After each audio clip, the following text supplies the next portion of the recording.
we'll dive here into a little bit on this scissor sweep. So he's in my closed guard, and I'm going to do the more classical version where I'm taking him this way.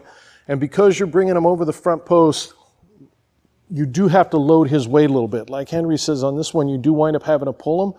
But the thing is, oftentimes when they're passing your guard, they're going to give you that pressure anyway, right? So if he's really set and sitting back there, I'm not going to use a bunch of energy to pull him on top. But when you do go for it, it may just be just a little bit to get the sweep, okay? Now, if I'm in this grip, the advantage of this particular grip is it mimics what I would do if he wasn't wearing a gi. So when you do a scissor sweep no gi, usually it's like this with your single necktie, hand on the neck and the hand above the elbow. Disadvantage, it's harder for me to attack. With gi, I can go same side collar. Okay, so that's what we're going to do here. I'm going to go same side collar. I'm going to open. I'm going to look to execute the sweep. So first, make sure you got the sweep. Okay. Second time, I'm going to put it together. I go same side collar. I go to execute the sweep, and I'm not quite getting it. And I'm going to come back in and work for that arm lock. Okay. So this is a pretty simple combination. As I swing my body to the other side, I take this hand that's on the collar and I grab above the elbow. And my right foot is doing the work, just pretty much like we did with the flower sweep. I bring it over to there. And that gives me the arm lock. So even if you don't particularly like this combination, I think the ability to go side to side is kind of important. It'll help you develop your guard a little bit. So it's 1, 2. Back into it. 1, 2. And I'm using my right leg on Anthony to move my body. That's kind of the important part here, as opposed to putting my foot on the mat, which I want to try and avoid. You guys want to try it? If you have trouble, raise your hand, I'll come help you. The leg that's important on the arm bars, the leg that's important is this back leg, right? If my leg's down here, even if I get my leg over her face, pull your arm out, there's a giant hole there, right? So I want my leg up high in the armpit, heel to my butt. And that's what holds my hips up this way. So it's hard for her to pull her arm out, hard for her to stack, and that's what gets me in that good position. So what we really want to work is your bottom leg. Getting that into just the right spot. And then this almost becomes a detail of getting the leg over the head to finish. You could also just finish from here. If you're in that spot, I can cross my feet here and finish. But I want to make sure you guys have this leg up high up in their armpit, heel to your butt. And so even if she starts to move away from me, my hips stay close to her because of the position of my back leg. Okay, keep going. The back leg is the important leg on all arm bars, always. I'll show you here a little bit more detail on the top leg, but the back leg is what's going to put you in the right spot. It's this, where I'm really biting down, right? He can feel me biting down, and that's what holds my hip up. And then this makes this part with my left foot almost a detail, right? Now, if I go here and cross my feet, two things can happen. One, it's easy for him to stack me. Go to stack. Yep, he's going to bring my knees to my nose. 2, pull your arm out. So what happens is when you guys cross your ankles, you create space here. This is kind of natural. And you're easing up on this, which is lifting of my hips is what breaks his arm. So I sweep, I get in here for the arm lock. I actually want my foot tilted this way and heel to my butt. Now go to stack.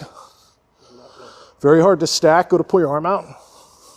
Very hard to pull his arm out because my hamstrings are keeping my hips up in his armpit. Okay? Not here, but actually here. Okay? Let's keep working on that now. Try that part. Make sure you can feel the difference. They should not be able to stack you. Look here real quick. On this kind of stuff, it's really important, so it just depends on your guys' level, right? If the scissor sweep is kind of new to you, just keep working that scissor sweep. Just practice working that scissor sweep. Just get good at this basic motion, and that's fine. If you're doing good with that, then you can work into the arm lock.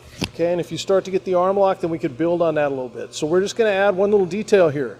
I get here and he pulls his arm out. So now I'm going to come back the other side for the triangle. Okay, These are just kind of basic jiu-jitsu combinations that even if I don't teach them to you, you guys will wind up doing them on the mat. Everybody kind of figures this out. Somebody pulls their arm out, the triangle is there, so forth, so on. So I'm just going to kind of show it to you and you guys will start to feel it. So let's do it one more time. And again, if you're starting to feel lost, because I usually don't teach this much technique, just focus on the first part. Okay, so scissor sweep. Grab the elbow. Nice arm lock. He pulls the arm out.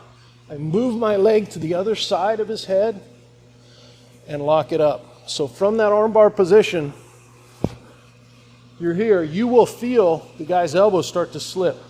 And as it does, I bring my knee to the other side of his head and kind of bump him over so I can lock in that triangle. And I want to capture his head before his arm slips all the way out. Otherwise, he's going to stand up or stack and he's going to get away. But if I can grab his head in time, then he's stuck. Okay, go ahead and try it. Even in MMA, if they're amateur level, they're probably going to stand up. And when somebody stands up, when you have a triangle, we always want to react basically and do the exact same thing, right? Because what they're going to do is they're going to stand up, they're going to try and pick you up and slam you on the mat. Okay, so we're always going to react pretty much the same way. So I'll go through the progression, right? I go for the scissor sweep.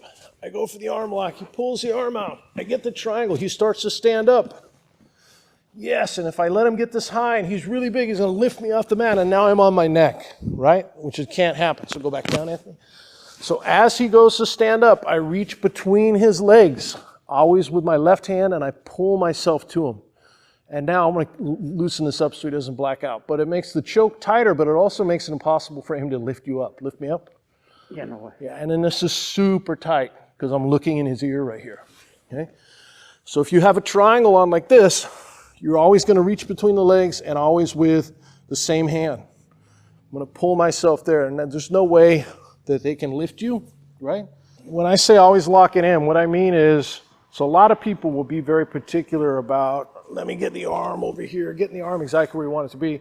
And it's awesome if I can get his arm across here as I lock it in, but all I care about is locking my legs. So when I get here, I want to get this locked in. So when I say lock it in, I mean your ankle is underneath your knee. And then it doesn't matter to me where he puts his arm, because wherever he puts his arm, you can finish if it's locked in. It's just, he's stuck there now, right? So the first thing he's going to try and do is probably try and pull me onto his lap so he can get his head up. Yeah, he wants to get his head up like that. That is a good reaction. So what I want to do is not let that happen. So my hands are here to post, and I'll keep shoulder walking away, so he's trying to get close to me, and I'm keeping that distance. The other thing I'll do is control his head. So he goes to sit up, he can't sit his head up, okay? And then wherever he puts his arm, we can finish. So for example, if it's here, you can see you can finish. I could just grab the elbow and finish here, right? Wherever it goes, I can go here, grab the thumb pad, and I can finish. I can wrist lock. I mean, there's unlimited possibilities here, and they're all bad for him wherever his arm goes, because I have it locked in. Okay? So you lock it in and maintain that space, and then worry about what to do with the arm. Thanks for watching. Make sure you subscribe, hit the bell for frequent updates, because we're updating this every week, and make sure you comment and like and share our videos. We appreciate it, and we definitely try and respond to all the comments. And if you like what we're doing and you like the material, check out SBG University, SBGU, and you're going to see a ton more in much greater depth than what you see here on YouTube. Thank you very much.